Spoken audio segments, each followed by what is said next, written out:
স্বাধীনতা বিরোধীদের রাজাকারদের তো ছাড় দেওয়ার কোনো সুযোগ নাই। শহীদ রাষ্ট্রপতি জিয়াউর রহমানের উদারতার ফলেই তো তারা আবার রাজনৈতিক নিবন্ধন ফেরত পেয়েছিল। জনগণের প্রত্যাশার বাইরে কোনো কাজ আমার দ্বারা অন্তত হবে না।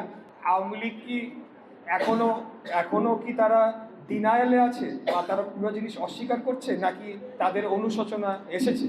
তাদের বিন্দুমাত্র অনুশোচনা আসে নাই, তারা পুরো জিনিসটা ডিনায়ালে রয়েছে এবং তারা আন্দোলনকারীদের বিরুদ্ধে বা জঙ্গি আখ্যা দিয়ে এই ধরনের একটা বয়ান দাঁড় করানোর চেষ্টা করছে। তাই আমাদেরকে এখন জাতীয়ভাবে ঐক্যবদ্ধ হওয়া ছাড়া অন্য কোনো বিকল্প নাই। আমাদের যে, আমি খুব বিজ্ঞ ব্যক্তিদের সামনে এইসব বলা ঠিক না, কিন্তু আমি তারপরে বলতে চাই, আমাদের যে ভূখণ্ডটি, আমাদের যে জিওপলিটিক্যাল অবস্থান রয়েছে, বিশেষ করে এই সাবকন্টিনেন্টের মধ্যে অত্যন্ত ভালনারেবল একটা পজিশনে আমরা রয়েছি। তাই এখানে এখন জাতীয় ঐক্য কোনো বিকল্প নেই। হ্যাঁ, আমাদের মধ্যে রাজনৈতিক প্রতিযোগিতা থাকবে, কিন্তু সেটা যাতে হয় সৌহার্দ্যপূর্ণ এবং ভোটের রাজনীতির সীমাবদ্ধ থাকে। কিন্তু আপনার দুঃখজনক হলে লক্ষ্য করবেন, ঢাকা 17 আসনের প্রার্থী, ইনি আমাদের ঢাকা 17 আসনের সম্পর্কে নতুন করে বলার কিছু নাই। তার একটা বক্তব্য অত্যন্ত প্রচার হয়েছে যে সে বলছে ঢাকা শহরের সব প্রার্থীদের সাইজ করে দেবে।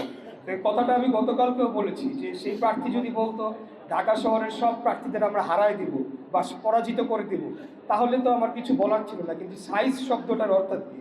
তাহলে কি তারা এখন ভায়োলেন্স ইনসাইট করছে?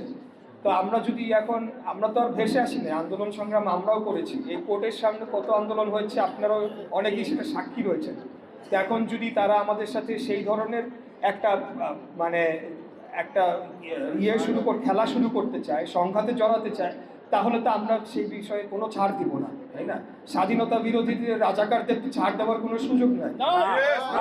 ফ্যাসিবাদ বিরোধী আন্দোলনে আমরা একসাথে ছিলাম, ঠিকই আছে, এবং আমরা উদারতা দেখিয়েছি।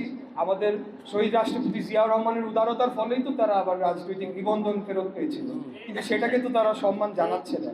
তো যাই হোক, আর বক্তব্য দীর্ঘায়িত করবো না, যেহেতু একটু পরে আজান দিয়ে দিবে যে কোনো সময়, আমরা দোয়া মাহফিলে সংযুক্ত হব। সব শেষে আমি সবাইকে ধন্যবাদ এবং কৃতজ্ঞতা জানাচ্ছি, এবং আমি সকলের কাছে একটা দাবি নিয়েই বলছি, এবার আমাকে একটা সুযোগ করে দেওয়ার জন্য আপনারা সহযোগিতা করেন। ইনশাল্লাহ জনগণের প্রত্যাশার বাইরে কোনো কাজ আমার দ্বারা অন্তত হবে না, এই কথাটা আপনাদেরকে দিতে পারি। আপনারা হতাশ হবেন না, এই বলে আজকের মতো আমার বক্তব্য শেষ করে আপনাদের থেকে বিদায় নিচ্ছি।